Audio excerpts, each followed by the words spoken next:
Hello and welcome back to the Ash and Stone channel. My name is Chris and today I'll show you how I go about painting my Oathmark Revenants. I'll be starting with a black undercoat and the first colour will be Vallejo Grey Violet. This will be roughly slapped over all of the areas of skin. One of the big inspirations for the Oathmark Revenants were Celtic bog mummies. I'll let you do an image search if you're interested. It is morbidly fascinating. But whether sun-dried, smoked, or simply immersed within a bog, the skin tends to blacken or turn a red-brown.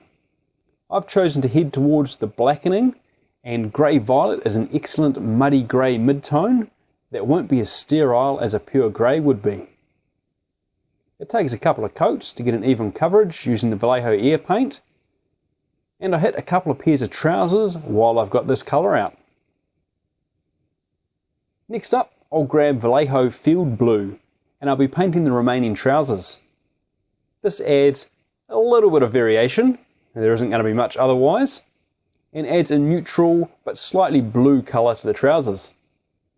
Again, this is going to require a couple of coats.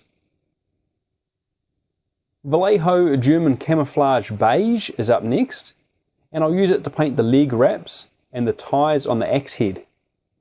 German Camo Beige is a dirty beige, I guess. It tends slightly more towards green than Iraqi sand, bleached bone, dark sand, that sort of thing. It fits really well with the earthy tones I'm looking for. English Uniform from Vallejo is up next, and I'll be painting all of the cloth areas with it.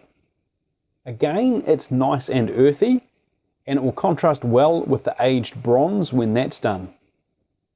And it matches the skeletons I've done previously, tying them all together.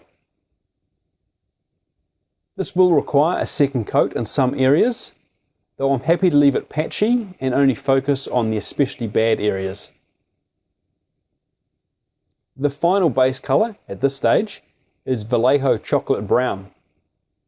This is used to paint the leather boots. A patchy job here is fine, as long as they end up brownish. Once that's all dry, it's on with the army painted dark tone. This gets slathered on everything I've painted so far. I try to avoid too much pooling on the flat areas and dab off the excess using the brush. Dark tone is used on everything in order to make sure that the shadows appear deep and dark, which makes the model more menacing overall. I avoid using a brown wash at this stage, as the shadows created will have a warmth to them, and I want to avoid warm shadows here. That'll take a while to dry, but once it has, I'll go back to the Vallejo Grey Violet and touch up the skin areas. I focus on the higher areas such as the muscles, fingers and facial features, while leaving the dark recesses. I don't touch the trousers. This is followed up with Vallejo Pale Blue Grey, which is mixed with the Grey Violet about 50-50, and applied as a highlight to the highest areas like the cheekbones, brow and knuckles. This really helps pull the details out of the shadows.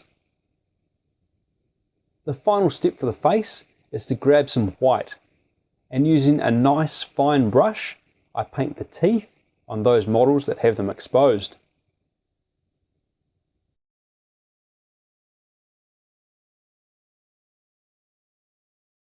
Next up, we are back to English Uniform, and I reapply the base colour to the cloth areas, leaving the dark wash in the folds, recesses and holes of the tunic. I follow this up by adding Vallejo Desert Yellow to the English Uniform at about a 50-50 mix, and I highlight the cloth areas on around half of the models. I focus on the edges of the cloth, around the holes, and on the high points of the folds and creases.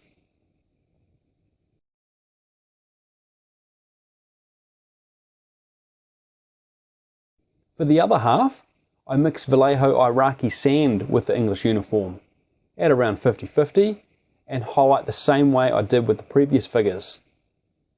Again, this is just to add a little bit of variation among the models. While I've got the Iraqi Sand out, I paint wooden handles or shafts. By painting in lengthways strokes over a black undercoat, I'm left with a patchy grain-like texture. I've gone with a lighter coloured wood here as opposed to the dark wood on the skeletons, simply to add a bit of contrast. Black is next. I paint the Revenants here. This is highlighted with Vallejo black grey.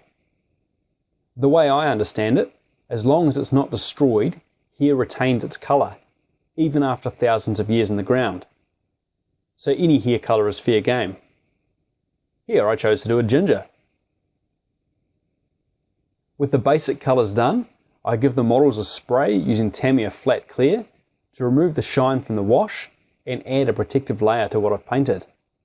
Then it's on to bronze, using Michael Anderson's excellent recipe as a base. I start with Citadel Warplock Bronze, which is applied on all areas I wish to be bronze. So the breastplate, helmet, weapons, and shields. The shields are attached to the painting handle using blue tack, so I can easily swap them over and do both sides at the same time. Once the first side's dry, of course. Once that's done, Citadel Nihekla, who names this stuff? Nihewatsit oxide is applied over all of the bronze areas. I want this over all of the bronze, but I want it patchy. The more inconsistent, the better. When dry, I grab some army painted green tone, and I dab a little of this in random spots over the bronze. Once again, we want this patchy and inconsistent. The final step will be to cover all of the bronze areas with a generous wash of Army Painter's strong tone. This pulls the bronze colouring back to the surface and gives it an ancient green-brown colour, instead of the bright turquoise of the verdigris. I also give the axe handle a little shading at the grip and head while I've got the strong tone out. While that dries, I grab Vallejo Silver and Glorious Gold, and I paint the wristbands that I haven't done bronze already. While pure gold does not tarnish, I want to add a little dirt and definition to the sculpted details, so I use some Army Painter Soft Tone. And because I'm a pretentious wang rod, I mix in a touch of Flow Aid to help the wash settle into the recesses on the wristband. You could just use a little water. Silver, however, tarnishes with age, so I hit it with a wash of Army Painter Dark Tone to remove that brilliant shine. With the bronze dry, I can work on the plumes. I paint these black or red using Vallejo Burnt Cadmium Red. Whoa! Then I highlight them with black grey or fire red as appropriate. The shields are glued on using super glue. A drop on the back of the hand and wristband should do it. Then it's time to highlight the bronze. Using Vallejo Silver Grey, I hit the edges and high points on the bronze to pick out the detail. Just a dot or a quick line on the upper left of the details is enough to bring it to the surface.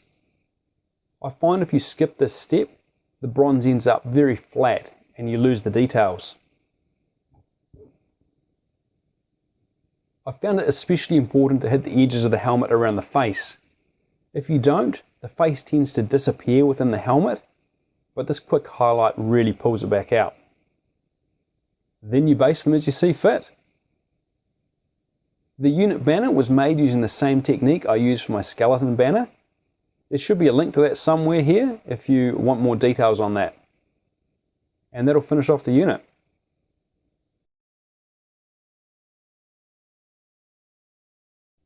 I also tried a faded blue tunic using Vallejo UK PRU blue as a base, and though striking, it's not really to my taste.